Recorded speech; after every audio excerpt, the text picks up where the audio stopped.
अब नेक्स्ट है हमारे पास आइसोमेरिज्म। ठीक है, आइसोमेरिज्म अगर आप सत्य से पढ़ेंगे तो वहाँ पे ना काफ़ी शफल करके लिखा हुआ है। तो मैंने आप लोगों के लिए एक फ्लो चार्ट सा बना दिया है कि हमारे पास बेसिकली आइसोमेरिज्म क्या होता है कि जो हमारे पास मोनोसेक्राइड्स हैं उनकी सबसे इंपॉर्टेंट जो कैरेक्टरिस्टिक है वो ये है कि वो लोग आइसोमेरिज्म का फिनोमेनन शो करते हैं। ठीक है, आइसोमेरिज्म क्या है कि हमारे पास मॉलिक्यूलर फार्मूला तो सेम हो मगर उनका केमिकल स्ट्रक्चर डिफरेंट हो।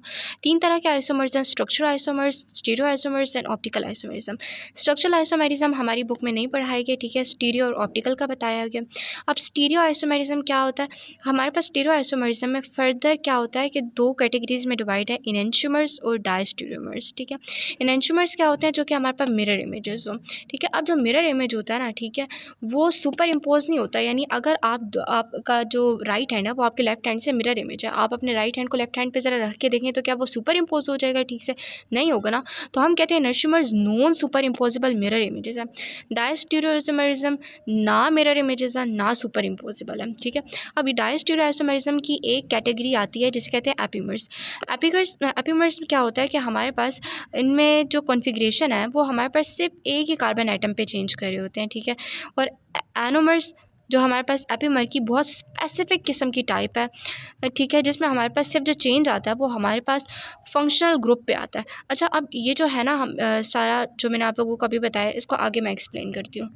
ठीक है, और ऑप्टिकल आइसोमेरिज्म भी दो तरह की है, डेक्स्ट्रो रोटेटरी और लीवो रोटेटरी। ठीक है, अब हमारे पास आइसोमेरिज्म एक कंपाउंड है। ठीक है, उसके कितने आइसोमर्स बनते हैं ये जानने के लिए हमारे पास एक फार्मूला है 2 और सबस्क्रिप्ट में n। जो हमारे पास n है वो हमारे पास नंबर होता है एसिमेट्रिकल कार्बन आइटम्स। अब एसिमेट्रिकल कार्बन आइटम क्या होता है, वो कार्बन आइटम जिसके चारों बॉन्ड के साथ अलग अलग हमारे पास जो ग्रुप ऑफ एटम अटैच हो। अब जो बच्चे क्या कहते हैं कि ये क्या है कि हमारे पास यहाँ पे सी है, इस कार्बन आइटम कभी भी ये जो हमारे पास एक ग्लाइसल्डिहाइड है ना, तो ग्लाइसल्डिहाइड में कोई भी एसिमेट्रिकल कार्बन आइटम नहीं है। उनसे पूछो क्यों, तो वो कहते हैं कि यहाँ पे भी कार्बन अटैच है, यहाँ पे भी कार्बन अटैच है। नहीं, ग्रुप ऑफ कार्बन आइटम्स देखते हैं, यहाँ पे C2OH अटैच है कार्बन के साथ, यहाँ पे डबल बॉन्ड O और H अटैच है कार्बन के साथ। ठीक है, ये पूरा।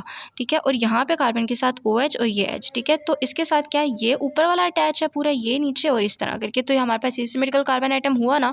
तो ग्लाइसल्डिहाइड में एक ही एसिमेट्रिकल कार्बन आइटम होता है। तो अगर मैं इस आइसोमेरिज्म के फार्मूला पे रख के चेक करूँ तो हमारे पास 2 1, तो हमारे पास क्या आएगा कि हमारे पास एक ही ग्लाइसल्डिहाइड का जो हमारे पास आइसोमेरिज्म होता है, आइसोमर होता है, वो एक ही बनता है। और कौन सा हमारे पास बनता है, वो स्टीरियो आइसोमेरिज्म होता है। ठीक है, स्टीरियो आइसोमर्स बनते हैं इसके 2। ठीक है, 2 बनते हैं आइसोमर्स। ठीक है, और इसमें हमारे पास एक और बात याद रखनी है कि हमारे पास जो रेफरेंस कार्बोहाइड्रेट होता है ना, ठीक है, वो हमारे पास कौन सा होगा, ग्लाइसरल्डिहाइड। ठीक है, यानी ये हमारे पास बेसिकली हम जितनी भी आइसोमेरिज्म को चेक कर रहे होते हैं इसको रेफरेंस रख के चेक कर रहे होते हैं। अब हम सबसे फर्स्ट आइसोमेरिज्म को चेक करते हैं। ठीक है, वो हमारे पास स्टीरियो आइसोमेरिज्म। अब स्टीरियो आइसोमेरिज्म क्या है, स्टीरियो आइसोमेरिज्म में हमारे पास स्ट्रक्चर फार्मूला सेम होता है मगर स्पेटियल कॉन्फ़िगरेशन में चेंज होते हैं। यानी जो हमारे पास मॉलिक्यूल है ना, ठीक है, उसी के अंदर ही हमारे पास OH और H की कॉन्फ़िगरेशन चेंज होती है। तो हम उसकी वजह से हम इसको कहते हैं ये स्टीरियो आइसोमेरिज्म है। ठीक है, स्पेटियल कॉन्फ़िगरेशन में चेंजिंग हो रही है। इसके हमारे पास जो एक इसकी टाइप है वो एनेंशियोमर है और दूसरी हमारे पास टाइप है डायस्टीरियोमरिज्म। अब जो हमारे पास एनेंशियोमर्स होते हैं, एनेंशियोमर्स क्या होते हैं, ये हमारे पास मिरर इमेजेस तो हैं। ठीक है, जैसे मेरा एक हाथ मेरे दूसरे हाथ के मिरर इमेज है, मगर मैं अपने एक हाथ को दूसरे हाथ के ऊपर रखूँ तो वो हमारे पास सुपर इम्पोज नहीं हो सकेगा। तो मैं कहती हूँ non super imposable mirror images होते हैं। इसमें हमारे पास DL आइसोमर्स आते हैं। ठीक है, D आइसोमरिज्म और L आइसोमर क्या होता है हमारे पास, जो अगर हमारे पास इसको, अब मैंने क्या कहा था, किसको हमने एज अ स्टैंडर्ड लेना है। ठीक है, ग्लाइसरल्डिहाइड को। तो अब मैं ग्लाइसरल्डिहाइड का अगर फार्मूला चेक करूँ, ठीक है, ये है। तो अगर अब देखो इसका OH किधर अटैच है, लेफ़्ट साइड पे या राइट साइड पे, तो राइट साइड पे अटैच है। अब मैं अगर OH इसका राइट साइड पे अटैच है तो मैं इसको क्या कहूँगी, डी ग्लाइसरल्डिहाइड। और अगर हमारे पास OH इसका यहाँ पर होता है, H यहाँ पर होता है, तो OH किधर है, लेफ़्ट साइड पे, तो मैं इसको L ग्लाइसरल्डिहाइड कहती। तो हमारे पास इस तरह DL L आइसोमर्स होते हैं।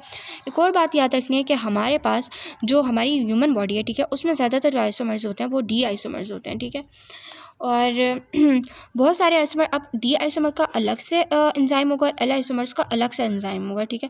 और हमारे पास जो डी को एल आइसोमर्स में कन्वर्ट करने वाला एंजाइम होता है उसे हम कहते हैं आइसोमेरेज, ठीक है। अच्छा, ये बातें ना सारी सतिया में लिखी हुई हैं, मगर मैं आप लोगों को अपने नोट से करवा रही हूँ क्योंकि मैंने ना थोड़ा सा समराइज़ करके लिखा हुआ है, ठीक है।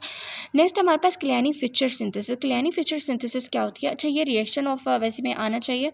इसमें क्या होता है कि हमारे पास जो एल्डोज़ है और कीटोज़ है, उनमें हम क्या करते हैं, method of increasing the chain length, उसकी चेन लेंथ इंक्रीज़ करते हैं। जो सबसे पहला हमारे पास जो होगा कार्बन आइटम, ठीक है, जो सबसे छोटा एल्डिहाइड होगा, कौन सा होता है वो हमारे पास ग्लाइसरल्डिहाइड होता है, ठीक है। ग्लाइसरल्डिहाइड होता है, उसमें अगर हम कार्बन आइटम इंक्रीज़ करते जाएं बीच में तो हमारे पास क्या होगा, अब ट्रायोसिस, टेट्रोसिस, पेंटोसिस, इस तरह हमारे पास एल्डिहाइड की एल्डोटेट्रोसिस, ठीक है, एल्डोपेंटोसिस, तो एल्डिहाइड की number of carbon atom increase करता जाएगा। इसी तरह कीटोन में भी होगा। कीटोन में हम कहाँ से स्टार्ट करेंगे, डिहाइड्रोक्सी एसीटोन, ठीक है, उसका भी सबसे छोटा जो होगा, ठीक है। ये मैंने बता दिया क्लियानी-फिशर सिंथेसिस। अब नेक्स्ट है हमारे पास डायस्टीरियोसोमरिज्म। यार ये ना सुपर इम्पोज है ना ये मिरर इमेजेस हैं, ठीक है। अब इसमें सबसे पहले आता है हमारे पास एपीमर्स, ठीक है। ये एक तो याद रखना, ये हमारे पास स्टीरियोआइसोमरिज्म लीनियर स्ट्रक्चर का है। इसमें हमारे पास क्या होता है कि एक ही कार्बन आइटम पे चेंज आएगा, ठीक है। तो हम उसको, जैसे ग्लूकोज है ना, ठीक है, अब ग्लूकोज में हमारे पास सब मैंने क्या बताया था कि जो हमारे पास ग्लूकोज का सारे OH अटैच होंगे किस साइड पे, राइट साइड पे, मगर सवाए थर्ड वाले कार्बन आइटम के OH पे जो कि हमारे पास लेफ्ट साइड पे अटैच होता है। अब हमारे पास क्या होगा, जो ग्लूकोज होता है ना, ठीक है, इसके ये बिल्कुल ग्लूकोज जैसा होता है, मगर इसके जो हमारे पास फोर्थ कार्बन आइटम होता है, ठीक है, उस पर क्या होता है कि इसकी कन्फिग्रेशन चेंज होती है इससे 4 कार्बन आइटम पे, ठीक है। एक ही कार्बन आइटम पे अगर कन्फिग्रेशन चेंज हुई तो मैं उसको क्या कहूँगी, यार अब ये जो ग्लूकोज है ना, ये ग्लूकोज का कौन सा एपीमर है, C4 एपीमर है, ठीक हो गया। अब एपीमेरेसिस की बात करते हैं। एपीमेरेसिस क्या होते हैं, वो हमारे पास एंजाइम जो कि एक एपीमर को दूसरे एपीमर में कन्वर्ट करते हैं, यानी ग्लूकोज को ग्लूकोज में मैं एपीमेरेसिस से कन्वर्ट कर सकती हूँ, ठीक है।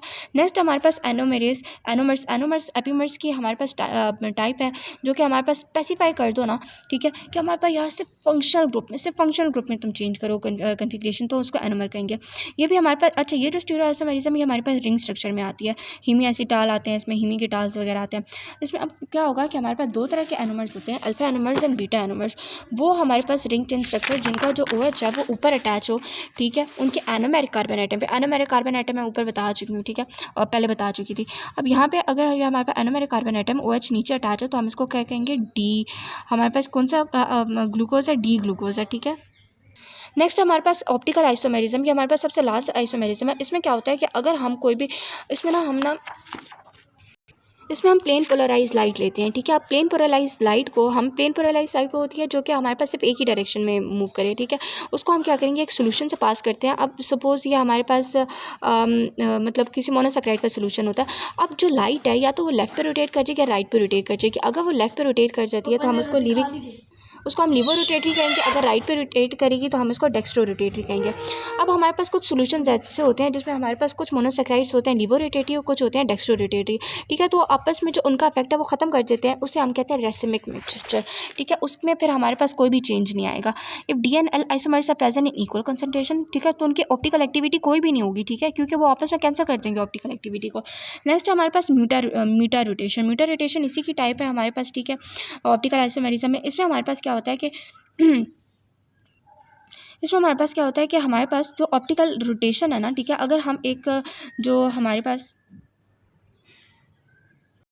ग्लूकोज है, ठीक है, हम देखेंगे ग्लूकोज क्या होगा कि ग्लूकोज थोड़ी देर बाद उसकी अगर ऑप्टिकल रोटेशन थी 112.2, ठीक है, तो थोड़ी देर बाद उसकी जो ऑप्टिकल रोटेशन है वो हमारे पास, अगर हम उसी सोल्यूशन में जिस सोल्यूशन में हम पहले ग्लूकोज डाला था, अब हम उसकी ऑप्टिकल एक्टिविटी चेक करें तो 52.7 हो जाएगी। ऐसा क्यों होगा, क्यों हमारे पास जो है इंटरकन्वर्जन हुई, ठीक है, जो हमारे पास ऑप्टिकल एक्टिविटी की, वो इस वजह से क्योंकि हमारे पास जो सोल्यूशन में कुछ जो डी ग्लूकोज है वो हमारे पास अल्फ़ा ग्लूकोज है वो हमारे पास बीटा ग्लूकोज में कन्वर्ट हो जाता है, ठीक है। तो अगर हम इनकी इक्विलिब्रियम चेक करें तो आपस में क्या होंगे, कभी हमारे पास 112.2 में कन्वर्ट होगी उनकी ऑप्टिकल एक्टिविटी, कभी 18.7 में, मगर इक्विलिब्रियम में क्या होगा 52.7 पे उनकी ऑप्टिकल एक्टिविटी आ जाएगी, ठीक है।